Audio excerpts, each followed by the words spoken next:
What's up, guys? My name is John, and I'm here with my wife, Anam. Hey, guys. And today we're starting our first podcast ever in a series of topics that we wanted to touch on. And before we get into that, there's a couple of reasons why we even wanted to start a podcast in the first place. And we're going to just briefly go over a couple of bullets that we put down so you have an idea as to who we are and why we wanted to do this. But first off, we wanted to challenge some of our beliefs in terms of what we have maybe internalized or things that have been happening around us. Secondly, we wanted to talk about some of the things that are ongoing in the world or even in the Christian community and we're not questioning enough of. And last, we want so badly to grow, learn, and create community with those who have similar situations as us or have similar questions and they can just relate to us. So the topic that we want to talk about in our first episode is judgment. It's a topic that really interests us. And I think there's a misconception about what judgment can look like mostly. That misconception is that maybe it's a person condemning another person in a really public and vicious way. And that definitely is an aspect of judgment, but it's not the only aspect of judgment. And so I found some research that I will link down below on how judgment gets created from mental shortcuts and unconscious biases and how easy it is to get these, unconscious biases without even realizing it in ourselves. So it says heuristics are mental shortcuts that allow people to solve problems and make judgments quickly and efficiently. These rule of thumb strategies shorten decision making and allow people to function without constantly stopping to think about their next course of action. Attention is a limited resource.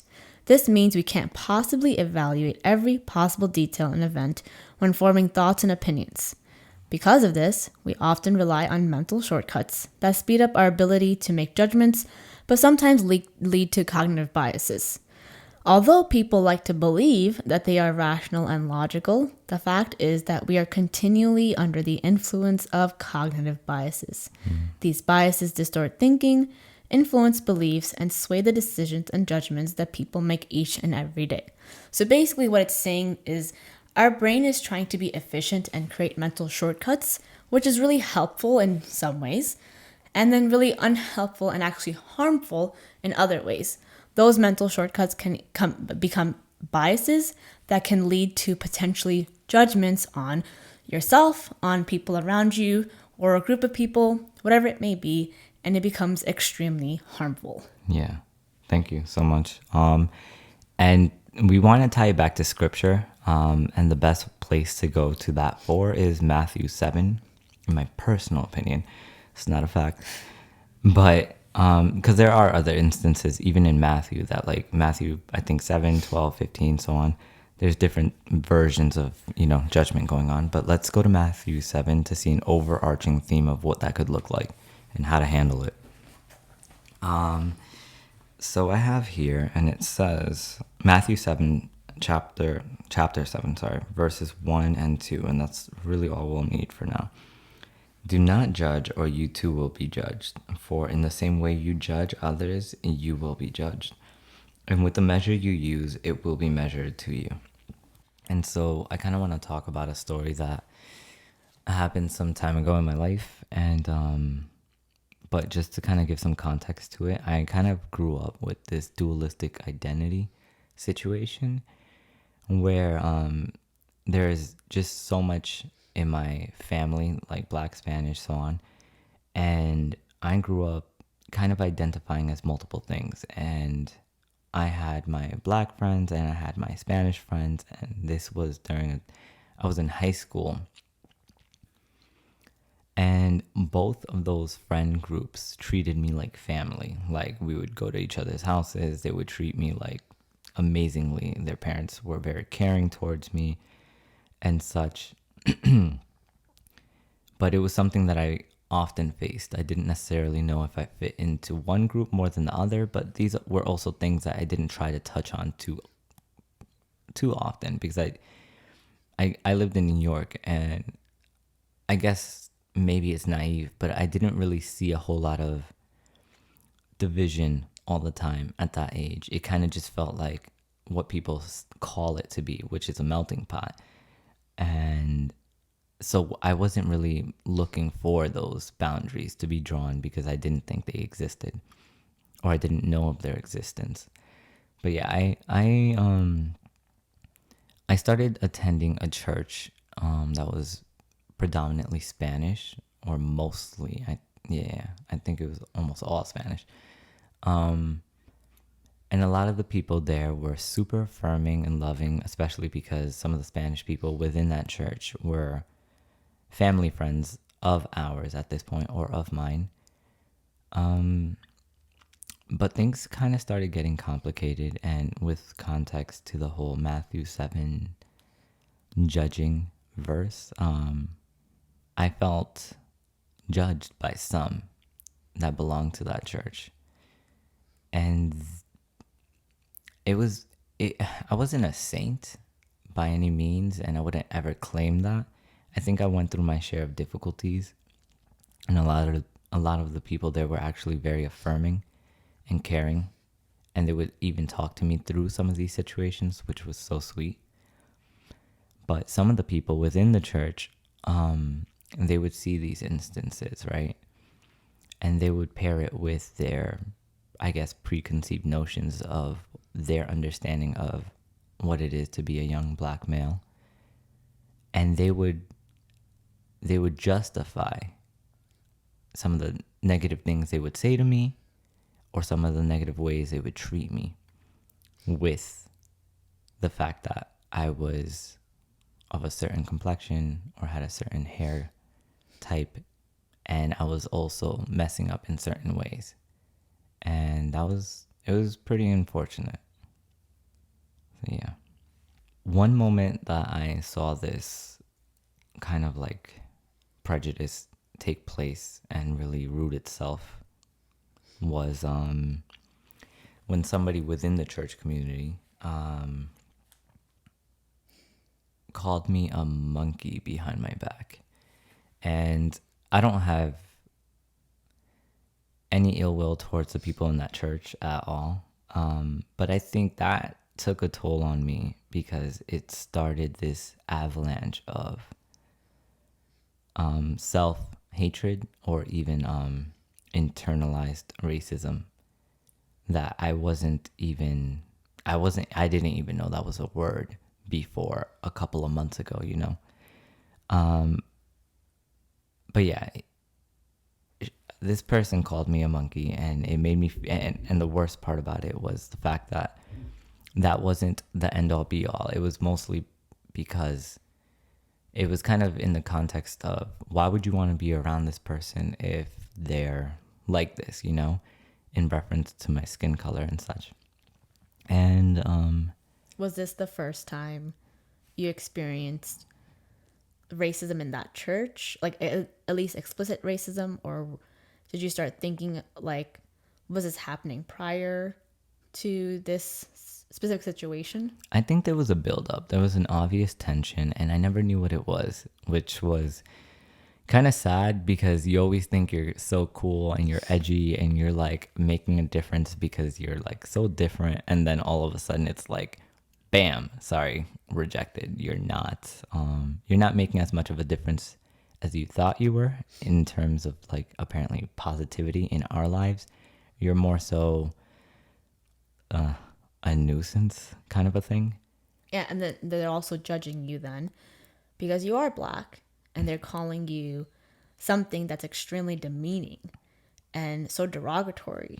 Yeah. They're like, how is that even okay to say in a safe church environment? That's actually something that threw me off. I actually chose to suppress that moment, and I don't think I did that intentionally. It's just I haven't seen so much of that back home that I was able to speak to it or even act on it. And I decided, you know, for the betterment of the people there, not to stir the pot. Is that it? No, not to rock the boat. My bad.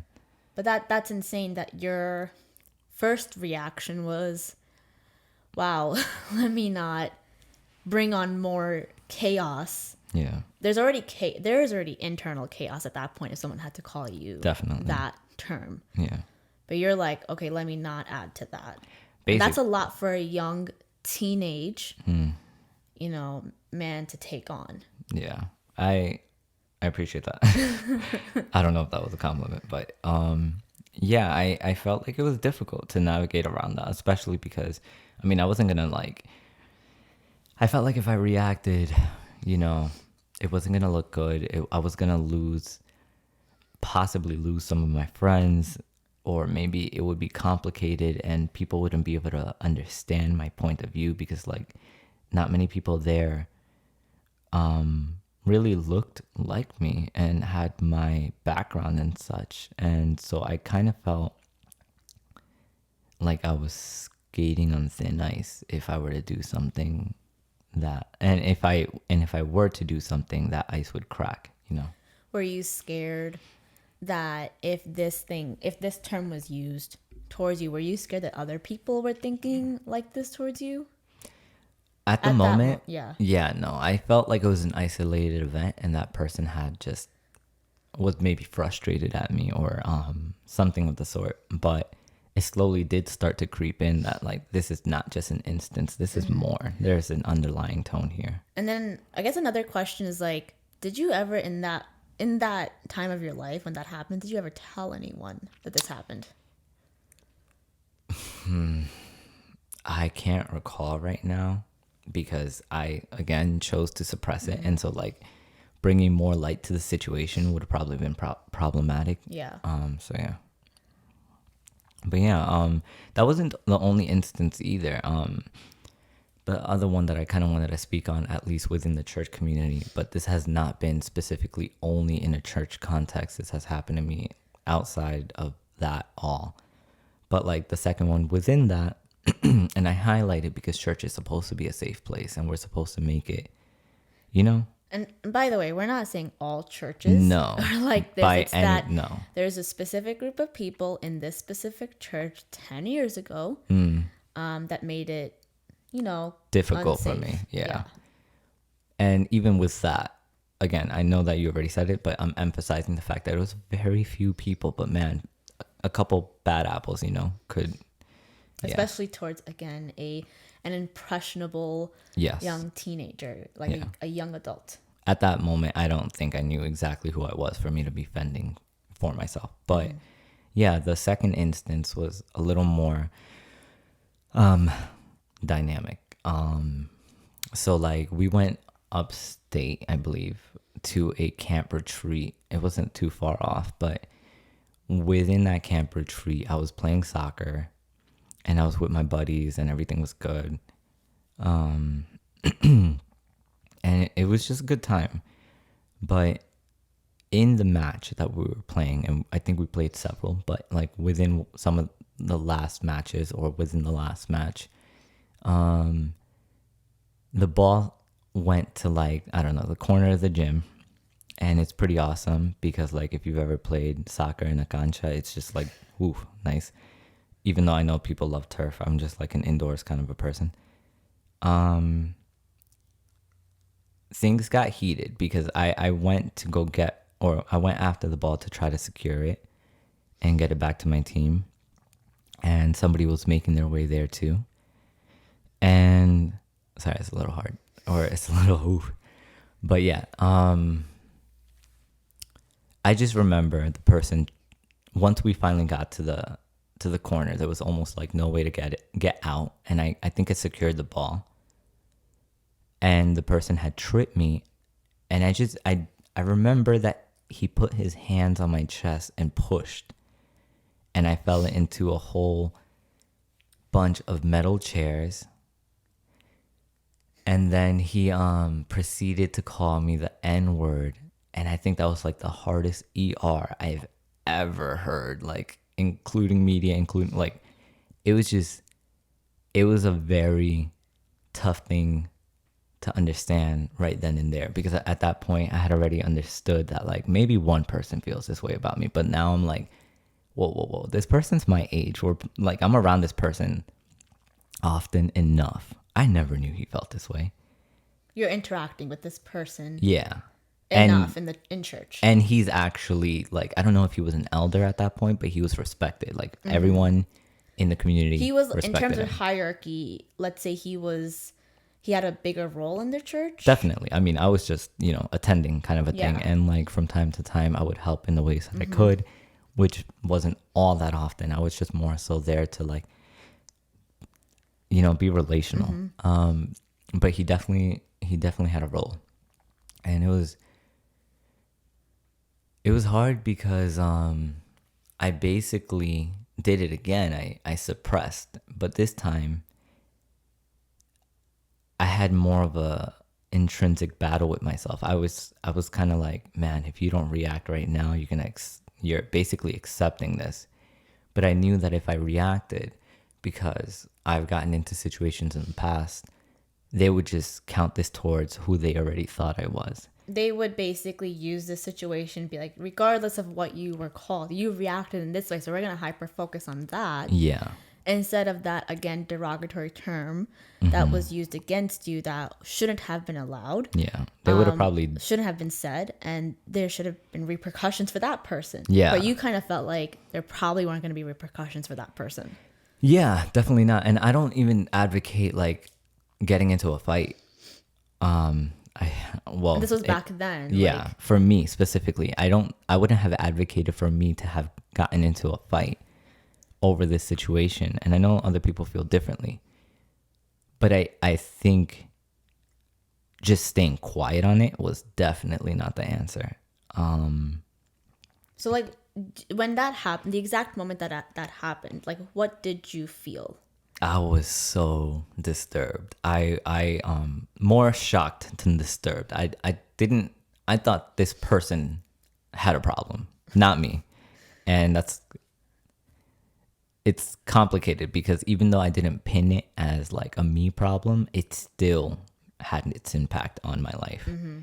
And yeah, like if I remember correctly, I knew that I thought like, man, if I react, they're going to think it's you and that you're just being overly emotional, and they're not going to, then I don't know who they are. I don't know how much of a percentage of the church would have backed me or not. So that's kind of harder to say, but I knew that if I did something, it wasn't going to look good, and I would have to start forfeiting some of what I would consider my family/friends within that community. And again, that's crazy because you're 16, 17 right now, and you're thinking like this, like something highly offensive was said to you that's regarding like what you look like and what you're being perceived as, and like you're thinking like, I can't react because I'll lose everything. That's crazy. That was where what my mind goes yeah. to. Yeah. It's unfortunate too. It's good, I guess, maybe. I'm not even sure, because I was trying to be protective of the things that I love, but Yeah. like it's almost like, it's kind of corny, but it almost feels like loving a rose. Like it has thorns, but I'm going to embrace it. But like the fact that initially, like you said, you felt alienated. So like, how do you stand up for yourself when like you feel like, you know what, no one's really gonna back you as much as you want to, and even if the church, like some of the members in the church backed you, whoever called you those things, They were there and they were thriving, and they were like higher members of the church. They Yeah. were more involved, and potentially people would take their side or whatever it was. Yeah, like, they definitely had more sway than a random 17-year-old that's not even like, my parents weren't a part of that church. They were going to a different church at that time. so you were really like, you didn't have Isolated. direct family there. Yeah, no. It literally, like, the friends that I had there, they consisted of what I would consider my family at that time, at that age. But I didn't have anyone to truly support me. And the irony behind, the questionable thing about all of this was the person that had called me that and that basically shoved me and such. He then proceeded to then go to the church from time to time with my parents. And so he was associating himself with my parents. That's insane. And I decided not to blow the whistle or say anything about him to my parents, because I felt like at that time, which is super naive, in my opinion now, I didn't disclose any of this to my parents because I didn't want to start anything in terms of I wanted to remain that I wanted to make sure that it remained an isolated event and that I would have to figure this out by myself and that nobody else had to really figure this out. And I probably disclosed it to like one of my good friends, and that was about it. And again, that is insane because I feel like we talked about this prior. Like I feel like you're potentially safeguarding this person. Yes. Instead of like, and then like not like really figuring your own self. Like you weren't even talking to anyone about this. You know, like this happened to you, and so you were kind of like struggling alone. Yeah. So I guess like my first question is like, what happened afterwards? After those two events, like what happened? It didn't take too long after that for me to start skipping church, and like gradually I found myself to be out of the church, and it's a given. Like you don't feel secure, you don't feel safe, you don't feel at home, and that's the start for you to start shipping out. And yeah. And then that's basically when you left church. Yeah, I did. I left church. I specifically left that church, and then I started trying to attend like a couple other churches, but like the fallout was so hard that like almost nothing was able to help me retain that desire to stay true to it or stick to it.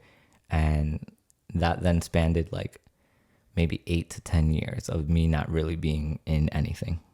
Yeah. And then how does it impact like how you see yourself today? So I'm having to heal a lot because, again, as I mentioned, some of the stuff like, internalized racism and systemic racism weren't things I was super aware of up till a couple of months ago. And so I find myself, like, I was watching a couple of other documentaries and like people speaking out about their situations, and I was just like, why does she or he have my story? I don't get it. And so now, and a lot of those people that you were watching also reacted the same way you did, where they didn't talk about it. They just suppressed too. And they're talking about it years later. They're talking about it in their 50s and 60s. Yeah. Some of them, not all of them. But like, it's just kind of crazy that like, yeah, I really am shocked that they literally are reacting in the same way as me. But today I struggle to, not as much, but I struggle to piece it all together and find a good, healthy identity, holistic identity for myself, because I'm having to go through some of the, what I would personally call trauma. I'm having to figure out, I mean, who's at fault, and like how much of it was my fault? Did I instigate anything? Did any of my choices contribute? But ultimately it definitely has an impact on my identity in the sense that I feel at times, and I still react with this idea that I'm not as valuable as certain people groups or, cultures or so on and so forth. So, yeah. That's insane. Yeah. But yeah, I think one of the worst things that I grew up seeing and acknowledging but not being able to understand was because of the system that was going on in this church. It wasn't at all very diverse. Mm-hmm. And maybe that was already a red flag for me, but I didn't know.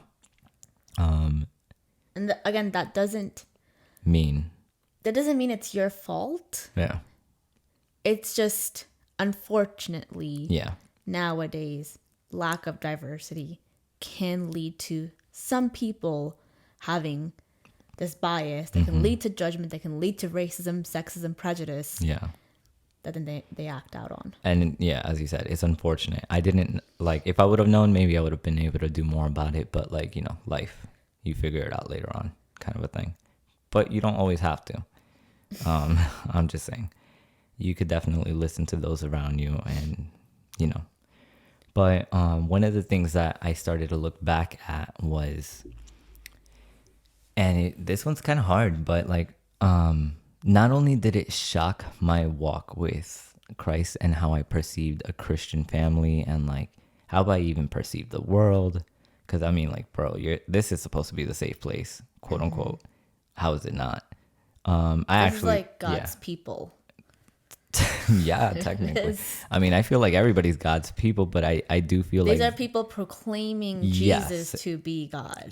yes, and then also claiming that they are like there for you and they're like open to everything and anything, and like I found way more support and help in certain respects in people that had no association whatsoever.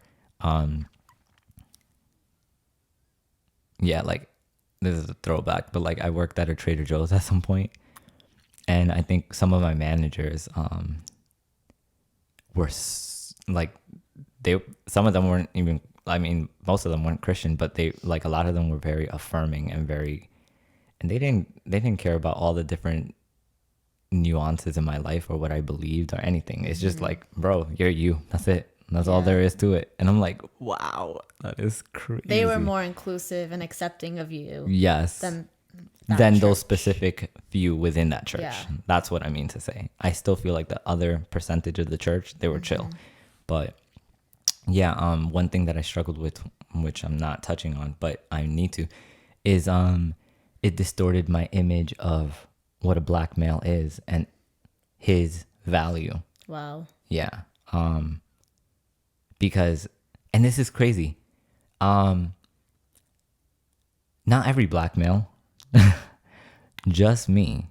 I didn't take this thing that they were handing me, this idea of like my value being not as good, and pass it off onto my black friends and share with them, hey, but you're not this and you're not that and you don't look like this, so you can't be worthwhile.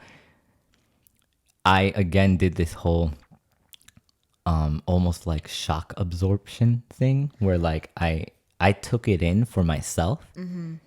I allowed my value to basically disintegrate, and then all my other friends, I'm like, no, all of you, everyone else, you guys are the exception. So whether you're Spanish, you're black, anything else, those things didn't relate to you. It's just specifically me. Wow. Yeah. And in fact, I actually always felt that like, and this just stems from like insecurities and such, but like I always felt like my black friends, my Spanish friends, everybody looked great. Like everybody was headstrong and they were like good looking and they had it going out for themselves. But like, because this few people within this group basically told me that I wasn't worth it, I took it as that, like, nah, clearly everybody else is worth it. It's just not me.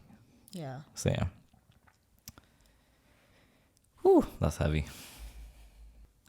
Okay, so we had to take a small break, and I realized one thing I forgot to add, and I genuinely wanted to add was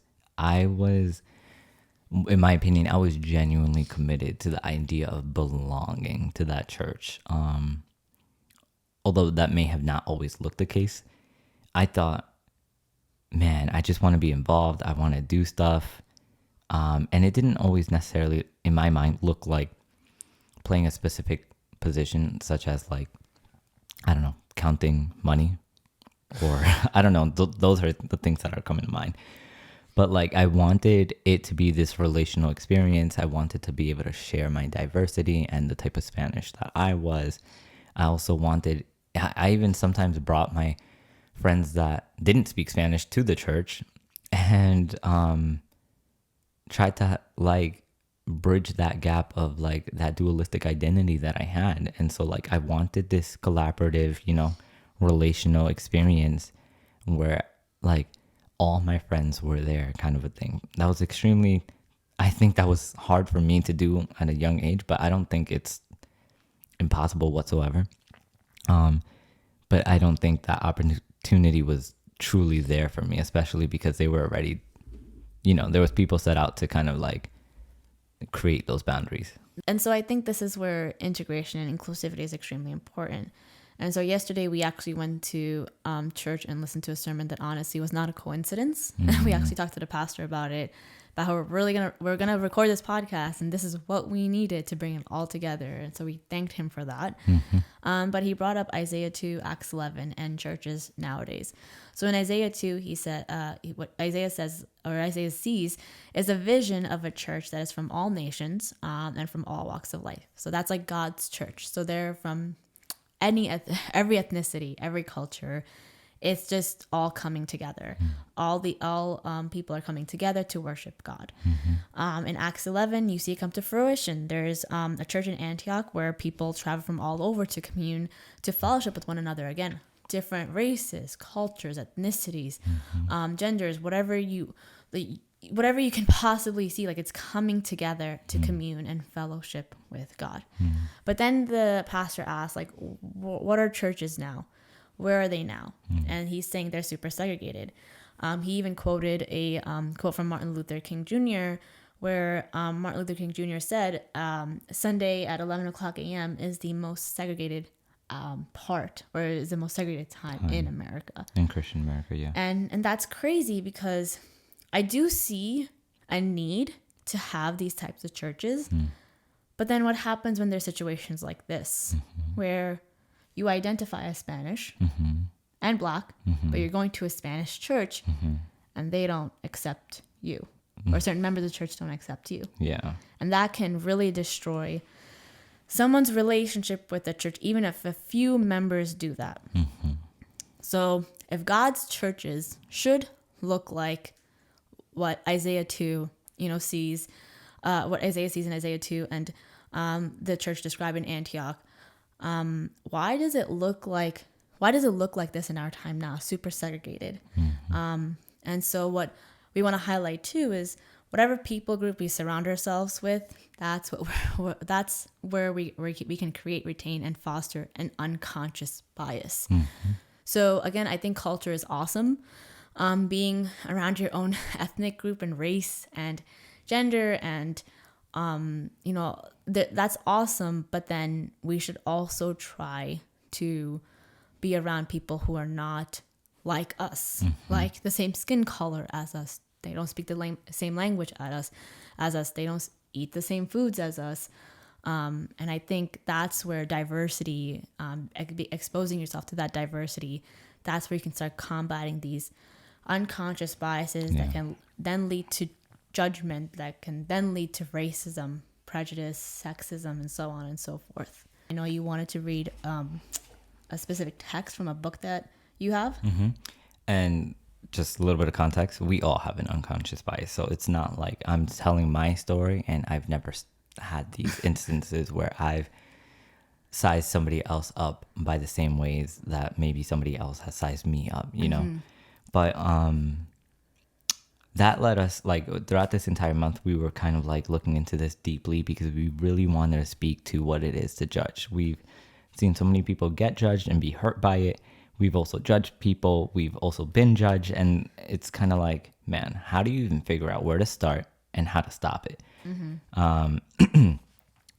Within that research, we found something that felt like it was almost at the origin of having some of these preconceived biases that we kind of like weaponize against people. And it's the book's name is called The Anger Trap. You could basically call it the bias trap at that point. Yeah, honestly. And it's by this doctor named Dr. Les Carter. I haven't read it fully through. Like, honestly, in the introduction, we already got so that within the introduction and the first chapter and such, we learned so much. But like in the first page of the intro, I want to read this for you. And every time I say bias, just know that I'm replacing the word anger with bias. And I think you'll kind of notice a theme going on.